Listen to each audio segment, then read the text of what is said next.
Hello friends, तो आज हम सभी लोग बौद्ध धर्म के बारे में पढ़ेंगे। ठीक है। 6ठी शताब्दी ईसा पूर्व भारत में धार्मिक आंदोलन का प्रभाव देखने को मिला। लोगों के विचारों में धार्मिक परिवर्तन देखने को मिल रहा था।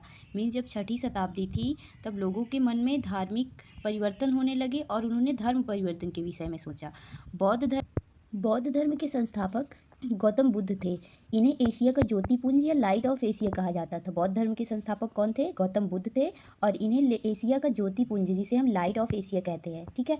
इनका जन्म 563 ईसा पूर्व में कपिलवस्तु के लुम्बिनी नामक स्थान पर हुआ था। कहाँ? कपिलवस्तु के लुम्बिनी नामक स्थान पर कब हुआ था? 563 ईसा पूर्व में। ठीक है। इनके बचपन का नाम सिद्धार्थ था। गौतम बुद्ध के बचपन का नाम सिद्धार्थ था। इनके पिता का नाम सुद्धोधन और इनकी माता माया देवी थी। गौतम बुद्ध के पिता सुद्धोधन और माता माया देवी थी। इनके जन्म के 7वें दिन इनकी माता की मृत्यु हो गई। उसके पश्चात इनका पालन पोषण इनकी सौतेली माँ जिनका नाम था प्रजापति गौतमी ने किया। ठीक है। आगे देखते हैं। इनका विवाह 16 वर्ष की आयु में यशोधरा के साथ हुआ। कितने वर्ष की आयु में? 16 वर्ष की आयु में इसके साथ यशोधरा के साथ हुआ। इनके पुत्र का नाम राहुल था। ठीक है। 29 वर्ष की आयु में इन्होंने गृह त्यागा जिसे बौद्ध धर्म में महाविनिष्क्रमण कहा गया है। ठीक है। कितने वर्ष? 29 वर्ष की आयु में इन्होंने गृह त्याग किया जिसे बौद्ध धर्म में महाविनिष्क्रमण कहा गया। गृह त्यागने के बाद ज्ञान की खोज में भटकते हुए इन्हें अलार कलाम मिले जो पहले गुरु बने। गौतम बुद्ध जब गृह त्याग दिए थे उसके बाद ज्ञान की खोज में निकले थे तो इनके पहले गुरु कौन बने? अलार कलाम बने। ठीक है। कठिन तप के बाद 35 वर्ष की आयु में ठीक है, वैशाख पूर्णिमा की रात निरंजना नदी के किनारे पीपल वृक्ष के नीचे ज्ञान प्राप्त हुआ। गौतम बुद्ध को 35 वर्ष की आयु में वैशाख पूर्णिमा की रात निरंजना नदी के किनारे पीपल वृक्ष के नीचे ज्ञान प्राप्त हुआ। ठीक है। उसके बाद ज्ञान प्राप्त के बाद सिद्धार्थ, गौतम बुद्ध के बचपन का नाम सिद्धार्थ था। सिद्धार्थ से ये बुद्ध के नाम से जाने लगे। ठीक है। उसके पहले ये सिद्धार्थ के नाम से जाने जाते थे, उसके बाद ये बुद्ध के नाम से जाने लगे। बुद्ध ने अपना प्रथम उपदेश सारनाथ में दिया।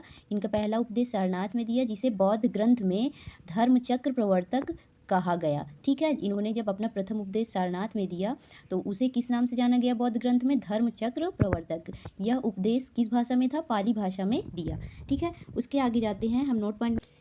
बुद्ध ने अपने सर्वाधिक उपदेश कौशल देश की राजधानी श्रावस्ती में दिए। कहाँ पर? सबसे अधिक उपदेश इन्होंने अपने कौशल देश की राजधानी श्रावस्ती में दिए। बुद्ध के अनुयायी कौन कौन से शासक थे? बिंबिसार, प्रसेनजित, अशोक, उदयन आदि। ठीक है। बुद्ध के अनुयायी दो भागों में बटे। पहले थे भिक्षुक और दूसरे थे उपासक। भिक्षुक वो थे जो बौद्ध धर्म के प्रचार करने के लिए संन्यास ग्रहण किया। ठीक है। जो भिक्षुक थे वो बौद्ध धर्म के प्रचार करने के लिए संन्यास ग्रहण कर लिया। जो उपासक थे वो गृहस्थ जीवन व्यतीत करते हुए बौद्ध धर्म अपनाए। बौद्ध संघ में सम्मिलित होने के लिए न्यूनतम आयु 15 वर्ष थी। ठीक है। बौद्ध संघ में जो भी भिक्षुक शामिल होना चाहते थे उनकी न्यूनतम आयु 15 वर्ष थी। बुद्ध के जीवन से संबंधित बौद्ध धर्म प्रतीक। ठीक है। क्या क्या? जन्म के लिए क्या प्रतीक था? कमल या शांड था। गृह त्याग के लिए घोड़ा था। ज्ञान की प्राप्ति के लिए जो भी उनको प्रतीक दिखे वो पीपल जिसे हम बोधि वृक्ष के नाम से जाते हैं। निर्वाण गृह त्याग के लिए क्या था? पदचिन्ह था। और मृत्यु के लिए स्तूप उनको दिखाई दिया। ठीक है। उसके आगे हम आते हैं। दिया हुआ है 80 वर्ष की अवस्था में 483 ईसा पूर्व 483 ईसा पूर्व कुशीनगर में बुद्ध जी का निधन हुआ। कब? 483 ईसा पूर्व कुशीनगर में बुद्ध का निधन हुआ जिसे बौद्ध धर्म में क्या कहा गया है? महापरिनिर्वाण कहा गया है। ठीक है।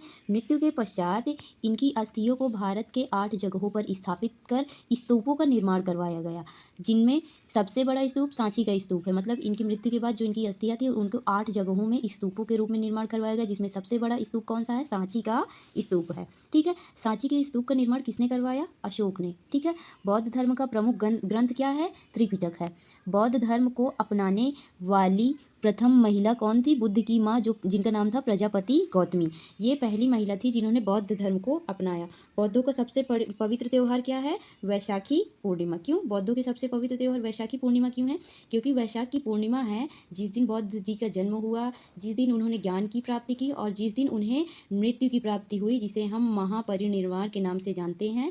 और इसीलिए वैशाख की पूर्णिमा सबसे महत्वपूर्ण मानी जाती है। Thank you.